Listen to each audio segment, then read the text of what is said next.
This is Darius Dale to present our macro bundle Q&A for Wednesday, December 8th, 2021. I'm joined by my good friend Andreas Himmelreich of Germany's sophisticated retail investor extraordinaire. How you doing, Andreas? Very good. Thank you for having me. No, it's a pleasure, man. Thank you for coming on. Just give you a little bit of background about yourself. Andreas has put together a presentation to sort of walk through how he incorporates our signals into his own investment process. Hopefully, those of you who are out there sort of kind of looking for ways in which to further augment your process with what we're producing here at 42 Macro, you can take some insights from Andreas, some pitfalls, some do's, don'ts, and all that good stuff. So, without further ado, let me just toss it over to Andreas. Thank you, Darius. Yeah, how I use Macro 42 Coin as a retail trader with a sub 1 million account. That's my background. Got a degree in economics. Then went on the street and as a consultant. And then I went into IT management. In between, I wrote a dissertation about software-based trading systems. I'll show a trading system that I've designed within that dissertation. Yeah, I was a part-time systematic retail trader since 2011. Printed 25% performance per year after tax since then. So nothing spectacular, but okay. Um, okay. And yeah, 2020, I said, okay, that's it. I don't want to be in IT anymore. I want to basically trade my own account. And since then, I'm a full-time, somehow, it's a mixture, discretionary to systematic trader since 2020. And for tax reasons, I have to basically incorporate the name of the firm will be QuantStrike. And yeah, maybe I don't know. I don't know where the road goes. Maybe in a couple of years, I might raise some money. Let's see. But I still need a lot of experience and want to be good at the game in before I do that. Okay. So I think the best Market Wizards book is clearly this one. It's also the newest one. Because it's basically about traders that really start small with a small account and with whatever sub 1 million accounts up $200,000 account, and those market wizards really show what you can do with that small account. So the lower the amount of the account, whatever 100K 200K, the higher your performance can be. And because you can trade, thinly traded stuff, small caps, and you can be in and out of the market pretty fast. So not like the bigger guys. And I think Darius, you just stated that hedge funds used to do that because they were small enough to really, get a lot of performance. And there are still small hedge funds who have that flexibility. Yeah. Okay. So when I read the book, first of all, I was really inspired. I didn't know that this is possible, that those numbers they were printing, I don't know, 50, 60, 70% year after year, for a very long time, 10 years, something like that. And what do they have in common? First of all, smaller account size. I already talked about that. So they can really have big performance, and they can read the market regime and apply strategies that fit to it. So, 1996, I read the book How to Make Money in Stocks from William O'Neill, the CanSlim strategy, and the real successful CanSlim traders. I have, some of them in my network who printed 200% last year, or 300% last year, 200% this year, and they just took that canceling strategy, which kind of it's a breakout strategy with fundamentals on it, and they just pressed it hard in the reflation regime we had, and that's kind of really what they're doing. But they're out of the market in no time, in absolutely no time. When the regime is not good, they're out. They're sitting in cash. So um, that's kind of the art, to know where we are, where's the regime, and then having a strategy that fits to the regime, and then if it all lines up to press, and if it does not, to be really conservative. Okay, so yeah,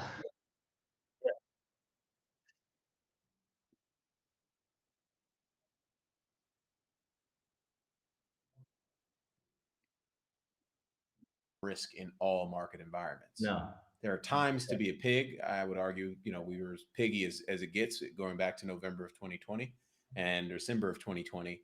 But November of 2021 and December of 2021 are very different market environments. You probably exactly, shouldn't have as much capital at risk, certainly to the extent if you've had a decent year, as we know we've had for the most part. exactly, yeah. And so, I my stage as a system trader from 2011 on, I tried to create a trading system for all market regimes, and don't try it. It doesn't work. I put in years of work into it. I don't think that's possible. So if you have one trading system for all market regimes, you might do well, but you're going to experience very big drawdowns. And usually, if you have a really big drawdown, you start to make mistakes, and then you should stay in the regime, but a lot of people don't. So that's my personal capital curve here. And as you see in March 2020, that was the max drawdown. And I just want to show you with what kind of trading systems um, I reached my whatever 25% after tax return. That is one of my oldest systems, and it's also one of my not so good systems. So that was just the beginning, and so it's a small cap trading system, rebalances every three months. You basically, if you look at it right now, you can see the stages of the market pretty fast. So, and I will make that point in a minute. That's a trading system I designed within the dissertation. Obviously, my professor said, "Okay, that's nice, but you're just trading high beta," and he was right, as you can see, as you can see on the chart. Yeah, and yeah, I didn't have an argument against that. But now the point comes: if you have one system, one trading. It doesn't matter. It doesn't have to be portfolio 1 2 3 system. It could be CanSlim. It could be Qualmagi kind of breakout trading, and you do a macro42.com overlay. Then a whole new world opens up. That's the same system I just showed you, and I follow Darius since basically 2016, and I the arrows you can see are basically the general direction of the market. What Darius thought, beginning of 2016 was pretty bullish. 2017 was pretty bullish, and then in for the fourth quarter 2018 there was the big um, that was deflation. That was a big deflation warning, and pretty spot on. I mean, it was almost unbelievable. I didn't follow the call, I have to say, because I was, I don't know, I didn't. I should have.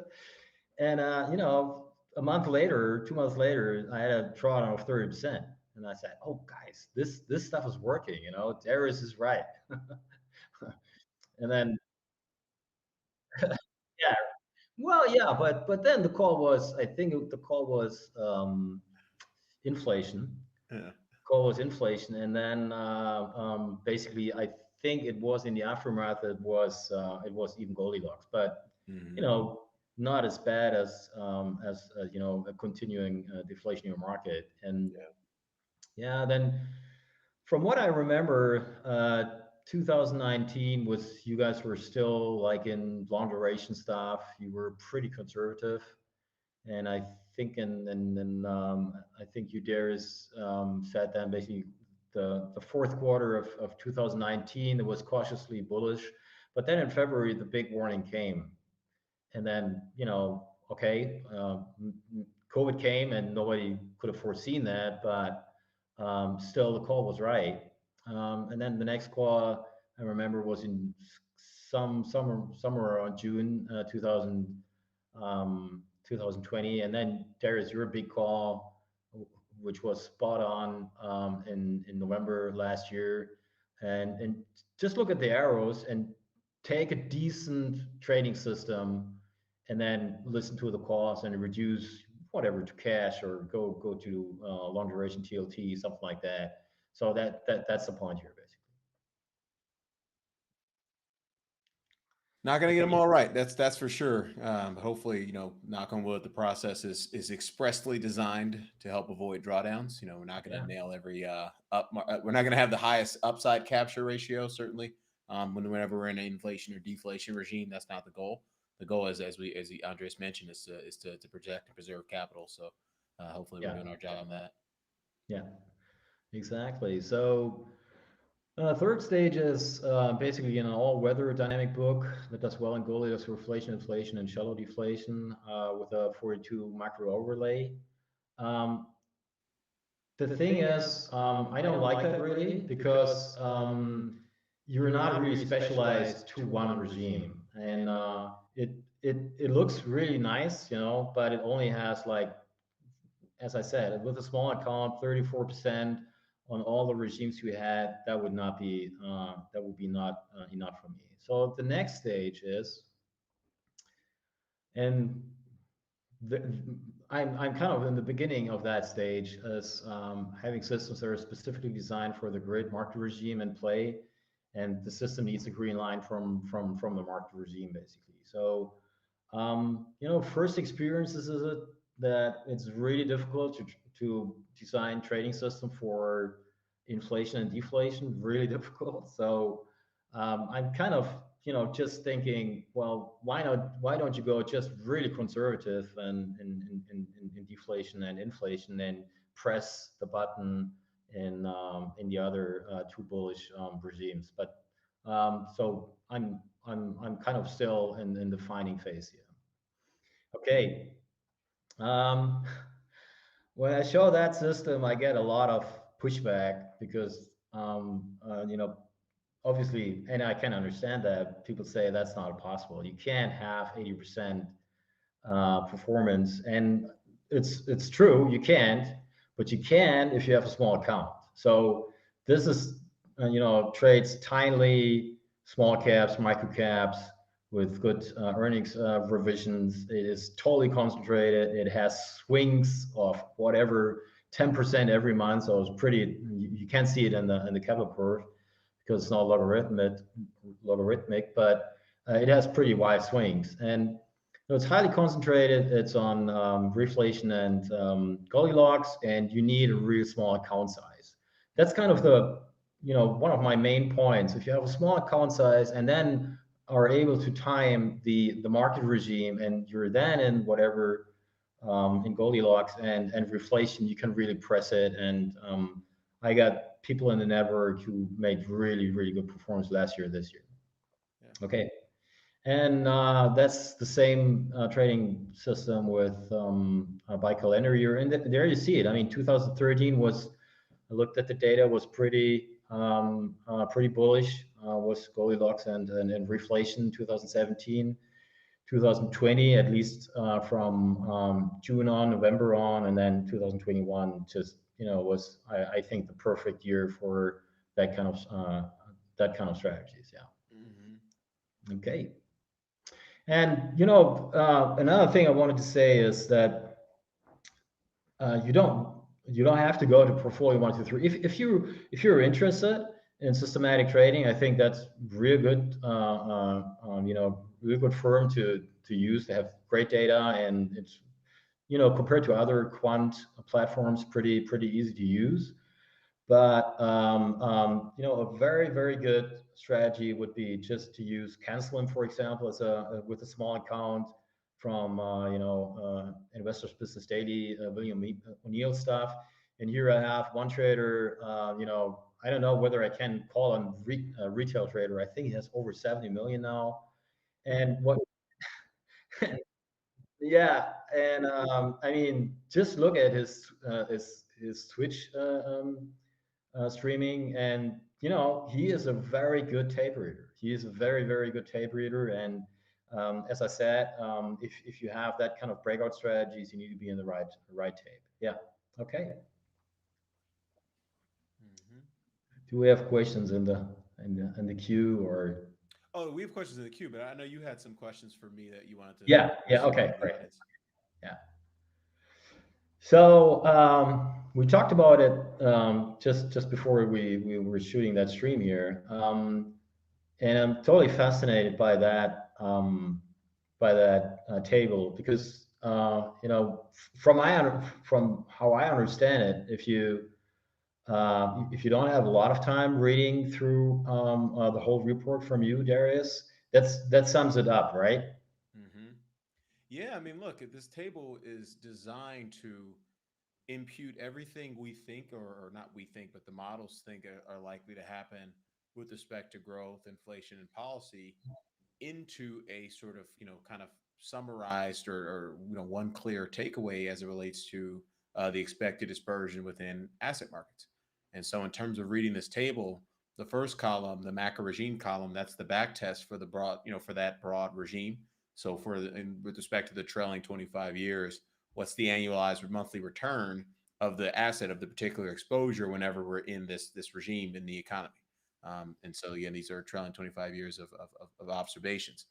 Moving, kind of left to right, the growth delta, that Z score is effectively, okay, what's the back test? So if I think growth's, going to move in the direction that's indicated by the regime, so obviously in inflation, growth slowing, is the delta that the model is projecting on the 3 to 6 month forward basis?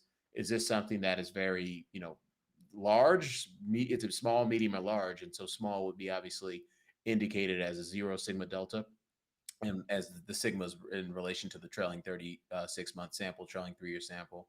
A moderate delta would be a one sigma delta. So if you look over to the inflation column, we're calling for inflation to be continued accelerating modestly on a trending basis, with respect to the inflation regime that the model is currently projecting through December. And so a two sigma delta would obviously be a more rapid advance or decline again in the direction implied by the regime, the macro regime. And so policy rate, the back test for policy rate can include, obviously tightening, hiking, or cutting the interest rate.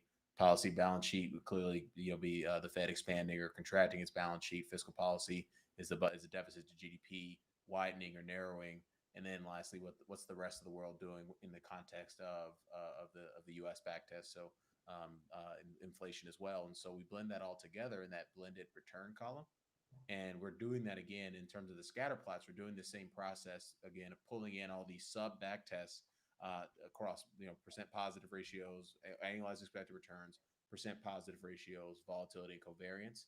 The first two are on the y-axis of the scatter plots, the latter two are on the x-axis. And what those scatter plots are designed to do is take everything we think is likely to happen from a growth and inflation policy perspective, including the speed of the change in growth and inflation, the direction of travel with respect to policy, and help you visualize the kind of, sort of relative risk and returns that should coincide with all those dynamics being priced into the market.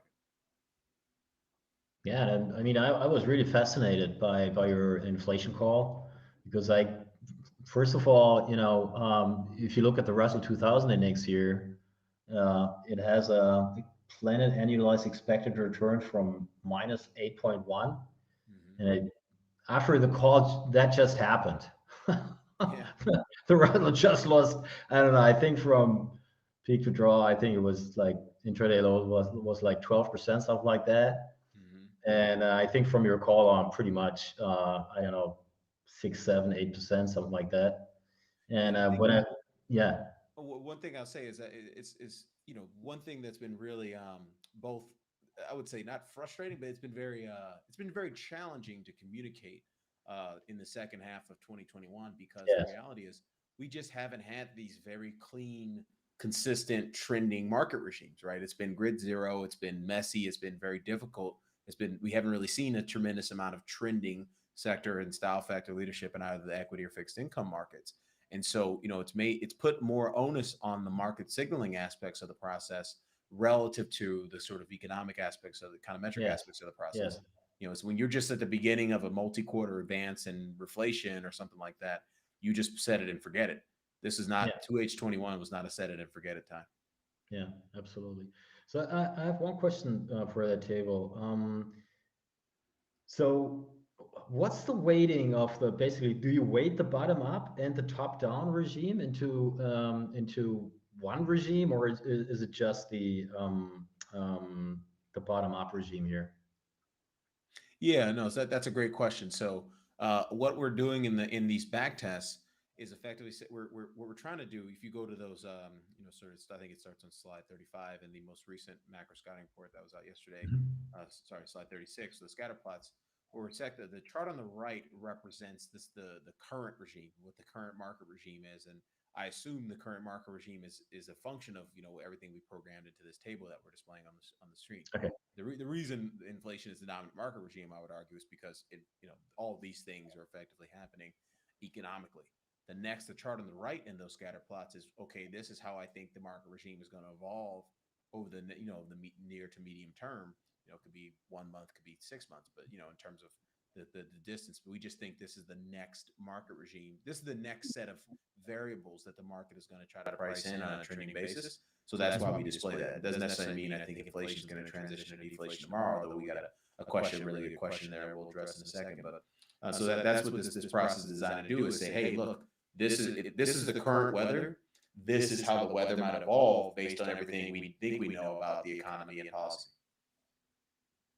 Mhm. But as I said, I mean, I was the moment basically when you called for the inflation regime, everything changed. I mean, I look at the market pretty much, I don't know, 4 to 5 hours intraday, and Mm-hmm. every correlation I saw the whole year just went away. High beta was, I Yeah. mean, those high beta names, they were just crushed. They were really crushed. Russell 2000 was crushed, and there was almost no correlation anymore from the Russell to the cubes or to the spies. It was pretty severe. Yeah, it was tough, and it took me a little while to pivot, but I took down risk materially, and now I'm trying to design a system for inflation. It's a long short book. Long is on the Nasdaq 100 stocks. Picks good fundamentals and earnings estimates, and a short book on stocks that have over 100 billion market capitalization, are not a member of the S&P 500, and have bad earnings estimates. And let's see how that works in inflation. I looked at the table and said, okay, what's the what's the best exposure I can have where I have a system, and that was basically Nasdaq 100 stock index. So it's not the best, but there I have a system. And then I looked at high beta. I'm not sure if it's in here. Do I see it here? I think it was in the monthly scouting report. It has a one as a dynamic macro regime ranking. So I thought, okay, I'm gonna be long that one, which is okay, and it's gonna be short, which is really bad. That's sort of so the point of the scatter plots too is to not sort of help investors remove their anchoring on returns. I mean, you could get the same return but expose yourself to a lot more risk by kind of investing in the wrong security. And so what those scatter plots are designed to do is help investors visualize really quickly, like, hey, if I'm for example, if you go to slide 36 in the scouting report, for all those of you following along, you look at something like the Qs, it basically has the same return profile as healthcare or slow beta and inflation, Yeah, but yeah, you're taking a lot more risk to generate that same return profile. And so it's not say you need to be short the Qs relative to the low beta or healthcare. It's just that if you're going to pick one, you want to be isolating yourself to the left side of the charts from a risk perspective. yeah, yeah. I thought that too, and I was trying to design a healthcare trading system, but no good so far. Gotcha. Yeah, exactly. Yeah. And then I have another question. Mhm. And I saw it actually in your monthly report, and because you have that table on the monthly report for deflation, and what I saw there was that the Russell 2000 is not doing that bad anymore. I Mhm. think it's on, I don't know, And you know what really puzzles me, that when I look at my trading system, that are kind of micro caps, they don't do very bad in a deflationary regime, at least if there is no volatility event, and low volume, low trading volume, low value momentum quality small caps seem to perform pretty well. Can you confirm? Because that Yeah, was kind of absolutely. a head scratcher. Absolutely. So the annualized expected return. So looking at the Russell 2000 back test, the annualized expected return in deflation on an aggregate basis in terms of the overall back test, the full sample is minus 5% annualized return. When you're Ooh, talking okay. about a zero sigma delta slowdown, so a very modest slowdown into deflation from a growth perspective, Okay. the annualized return is a plus 14%. When you're talking about a moderate slowdown, so as a minus one sigma delta, the annualized return is still positive, but it drops to plus 9%. Guess what the delta is on it when it's minus two sigma? It goes from plus nine in a minus one sigma back test to a minus 29 in a minus two sigma back test. So that right there Okay. just tells you that the speed of the change in growth and the speed of the change in inflation, which has a very similar impact on the back test for the Russell 2000, really do matter. You need to get not only the direction right, but you need to also get the magnitude right, and secondarily you need to get the policy response right as well. Well, but that also tells me maybe not to trade small caps in a deflation regime, because if you're off a little bit on your growth projections, your outcomes could be very different, right? So Yesterday. I yeah, said yeah, yesterday, look, the balance of risk is very asymmetrically skewed to the downside in growth next year. The growth expectation out there for Bloomberg consensus is still somewhere around 3.94%. The US does not grow 4%. We are a 2.25% economy as it relates to productivity and wage growth and kind of how we've been tracking on that. And so in order for us to grow an additional 175 basis points, we effectively have to, kind of make up stories about, kind of the was it consumer balance sheet being healthy and pent up demand for services. And I agree with all those things. It's just that they better happen, because if they don't happen, we're going to have an absolute collapse in growth expectations. And that to me is the big issue as it relates to already, kind of having growth in inflation decelerating on a trending basis throughout most of next year. The problem when you start to decelerate and you decelerate persistently, if anything happens from a market volatility perspective or a real growth shock, the terminal downside of growth expectations is unknown. And that, to me, that's a real big issue. yeah. So that's kind of what I figured too. Also the outlook. The outlook looked pretty shallow, so we might get a shallow deflation or whatever. But if anything happens, the market would be very vulnerable. And don't. So my take is, don't take the risk and bet on it. That's shallow. At least not, I don't know. At least not at that stage of the market, because we had a real good run, and then just stay conservative and really only play the stuff that back tests very well in a shallow and in a deep deflation and inflation regime. Yeah, You spot on. And I think you just said something about investor psychology that I think it's important to yeah, re-highlight as well, which is the quote, "We've had a good year." I mean, a lot of folks have had good years, and a lot of folks aren't going to want to give back a lot of performance. Not just into year end, because it's not just a calendar, but it's also going to be, looking out. When you look backwards, you're going to see three, massive double digit returns in the stock market. Looking at 2019, 2020, 2021, and I don't think there's going to be a lot of willingness for investors to sort of say, hey, if things really start to come unglued, right? We've been buying dips at the 5% mark or the 50-day moving average for the S&P 500 for over a year now. yeah, If that process breaks, it's going to break hard, because yeah. there's not going to be anybody there left to say, okay, it's 5 now, let me buy it at 8. Now, I think the next bid is at down 15 or 20. And that to me is the big risk, because there's a lot of P&L kind of cushion out there that people are going to want to protect Yeah, if the yeah, move swings. yeah. No, I mean, I have that fight in myself too. Yeah. Should I take more risk, or should I take risk down?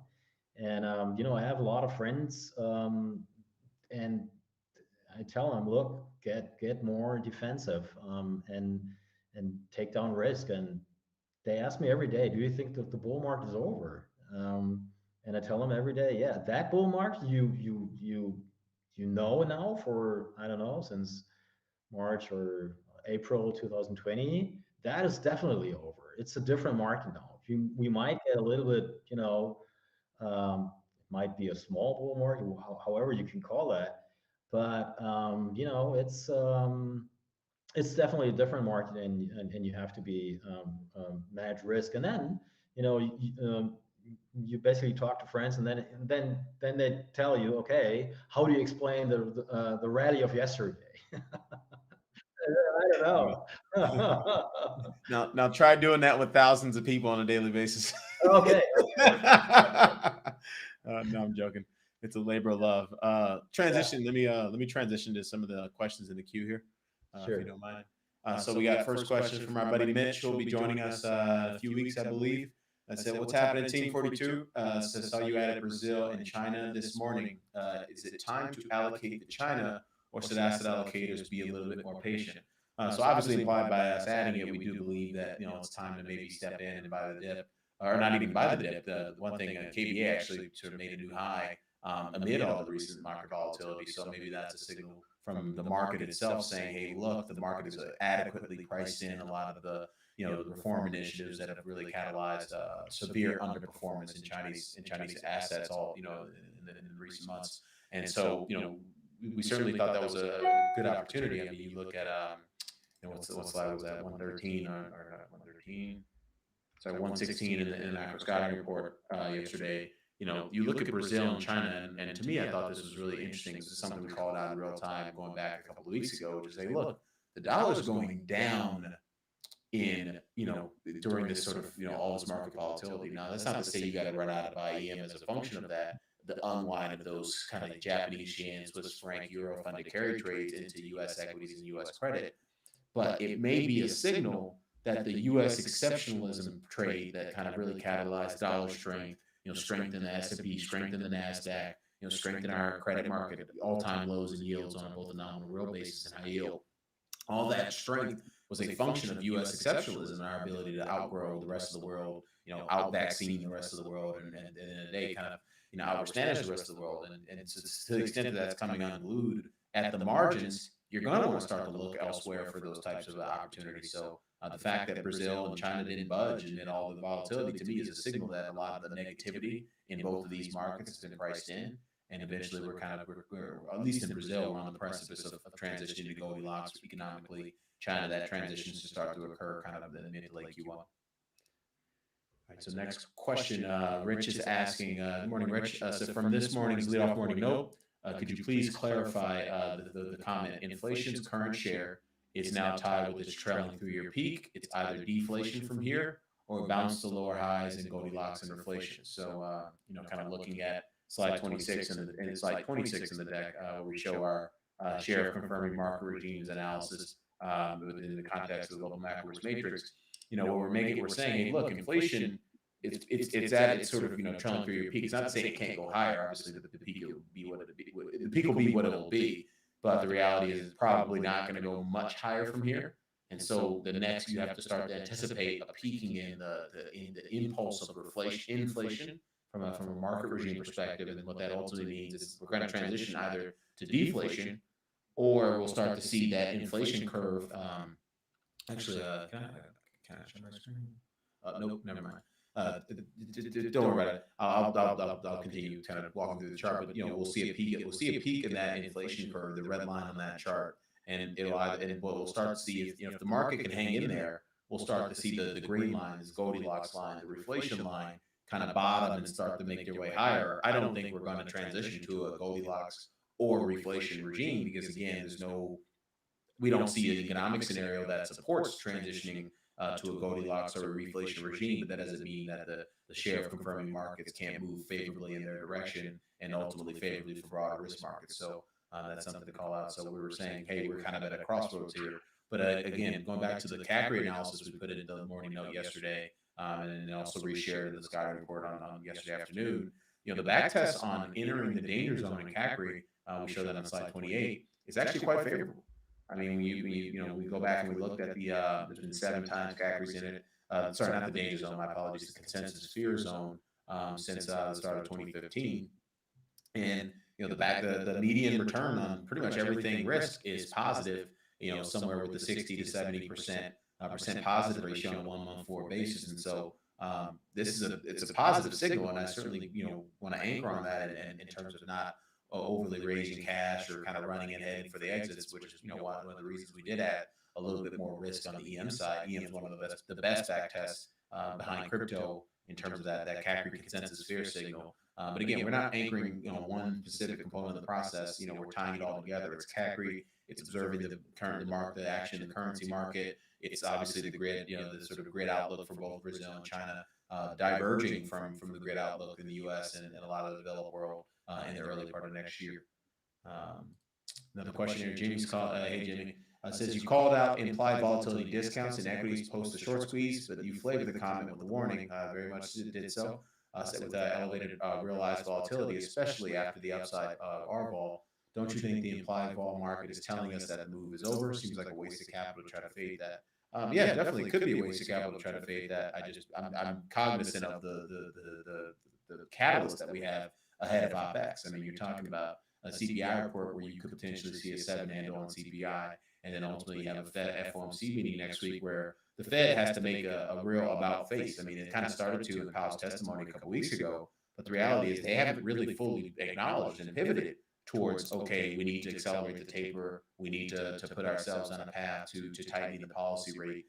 Clearly, a lot of that's priced into the Eurodollar curve. It actually hit a new high today in terms of the number of hikes that are priced in. That's at where we at 86 basis points as of this morning. But that 86 could be bid at 100, or like that's kind of the point here. It's like we don't know how asset markets are set up to respond from here, from this particular point forward, with respect to policy tightening, because again, the markets can do just fine in policy tightening when they think the growth outlook is improving, so either in Goldilocks or inflation. When markets think the growth outlook is deteriorating, that's when you start to bring on additional volatility in terms of investors not being adequately positioned for the removal of the punch bowl, as we talked about on Saturday.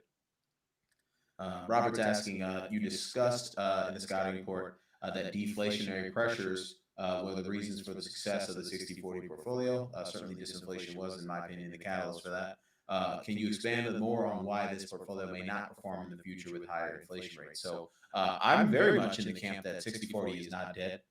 Very much in the camp that risk parity is not dead. One thing we show in the scouting report from yesterday is the sort of on slide 83, we show the correlation between stocks and bonds, pulling the data back as far as we can go. So the blue line in that chart on slide 83, it shows the trailing 2-year correlation between the long bond futures and the Dow Jones Industrial Average. And, basically from the 70s all the way through the late 90s, that was a positive correlation on balance to the tune of an average of 0.4% or 0.39 in terms of the R on that. The inflation averaged about 5%, just about thereabout that entire period. And so, in part of the reason we saw the big decline in the correlation all the way to kind of a persistently negative, kind of minus 0.3 to minus 0.4 correlation between stocks and bonds was a function of the disinflation we saw throughout the 90s and ultimately kind of all the way through the late 2010s. And so right now we're, going back to our sector inflation model that we did a lot of work on. That's on slide 66. The summary of that is on slide 66. In terms of our math on all the different drivers of inflation from a structural perspective, so not just cyclical, what drives inflation cyclically are things like changes in commodity prices, changes in terms of trade, changes in labor on a kind of a medium term lag. But from a longer term perspective, things like automation, demographics, fiscal policy, monetary policy, money supply, the wealth effect, all these things that are kind of longer term, have longer lead times with respect to influencing inflation. Our math is suggesting that the stationary mean of CPI has already transposed itself 60 to 100 basis points higher. So relative to where we were in the 2010s decade. So we're talking about in 2010, inflation averaged about 1.8%. Where it's likely to average, according to this model, according to all the dynamics in the model that we present on slide 67 and in the subsequent slides, we're talking about inflation average somewhere around 2.4 to 2.8% in the 2020s. That is not enough inflation from our perspective. Again, going back to that stock bond correlation analysis to break down that inverse correlation. I think you're going to have to do a lot higher than 2.5 to 3% inflation to kind of ruin that. So great question there, Rob. Appreciate you. Alvaro is asking, referring to slide 84 of yesterday's MSR, have you looking at using gold as a perhaps a partial substitute for long-term bonds in a 60-40 portfolio? I've seen some analysis indicating that it works better. Certainly, that is, yeah, for sure, without question, gold will work better because it obviously has a higher beta than most bonds. But the reality is, if bonds stop working in the 60-40 portfolio, it's probably maybe not gold that you want to replace the 40 with. You probably want to have a little bit more gold on the 60 side and probably up in that 70 side, up in that to maybe 70 as well. I mean, don't forget cash is an instrument. Gold is obviously an instrument. The reality is, I don't think we need to make all these decisions today. I mean, who among us is investing, putting on trades for the next 10 years? I mean, I certainly don't think anybody would be tuned into minute 40 of a weekly macro bundle Q&A to talk about, a trade that, they're going to have on for the next 10 years. That's not what we're doing here. What we're doing here is making sure your portfolio survives the next 10 years, not your trades in the portfolio. That's the whole goal of macro risk management, is to make sure you don't suffer drawdowns at various critical junctures in the cycle. It's the growth cycle, the inflation cycle, the policy cycle, the positioning cycle. All these cycles really matter, and sometimes they align themselves in a way that can be very, very adverse to your financial health. And that's exactly what we're trying to do. So I think these questions are very valuable. I certainly have spent a lot of my time having these conversations with institutional investors. And thank you for those of you who are institutional investors for joining us today. But the reality is, that's not what we're trying to do. We're trying to actually help you manage risk around the cyclical components of it all, so that, when you look back 10 years from now and say, okay, how did my portfolio do? It won't be a function of the trade you put on today. It'll be a function of the risk management decisions you made throughout the entire process. So next question. Oh, this is a great question. I love this question. Got this a bunch. Himmler's asking, how come inflation backtests are awful for energy? Well, that's because backtests for high beta and high beta, leverage, value, all those types of style factors are negative in stagflation, or in whenever growth is decelerating or inflation is decelerating. So that's the critical component. Certainly when you look at when you study the returns, and again, these are monthly returns on a trailing 25-year basis, and so the percent positive ratios are really low for energy as a sector when you're in stagflation, or inflation as we call it. Obviously, clearly for deflation as well. And so that's the market telling you that, hey, look, even though the price of crude oil is going up, I'm not going to, sort of allocate to this exposure, because I don't believe in the sustainability of that price, because clearly demand is slowing as a function of the growth outlook. Let's get a couple more before we wrap up. Rich is asking, DD, oh, sorry. Sorry. For your GDP forecast, could you indicate a level that would equate to -1 sigma and -2 sigma? So in terms of the OECD composite leading index data, I actually just updated that the other day. It's actually it's just shy of 1, so 0.9 for a -1 sigma change, and then it's just shy, it's 1.7 for a -1.7 for a -2 sigma change. So you're talking about some pretty meaningful moves. And so when you really get into the inflation, the growth outlook that we have projected for next year, we show that on slide 6 in yesterday's deck. That you're really not worried about a 1 sigma delta until you get into kind of March, April timeframe. And so that to me is kind of where I think a lot of we've been talking about this for months. I think a lot of the market risk is concentrated in that particular time frame, not just because the growth delta start to pick up to the downside, but it's also when the flattening of the net liquidity curve should really start to occur in a way that could kind of perpetuate some more market volatility. We showed that slide on slide 107 in yesterday's deck. And then lastly, Brijesh, I'm sorry if I'm mispronouncing your name, but thanks for joining us. So given the deflation regime we might be in a low yield environment, how is the NASDAQ expected to perform?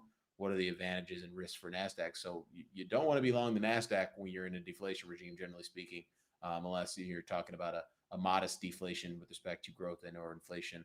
But once inflation starts to pick up to the downside, once growth starts to pick up to the downside, as our great asset market backtest analysis shows, you typically don't want to be long, those kind of tech oriented type exposures. And the reason for that is I don't think it's fundamental.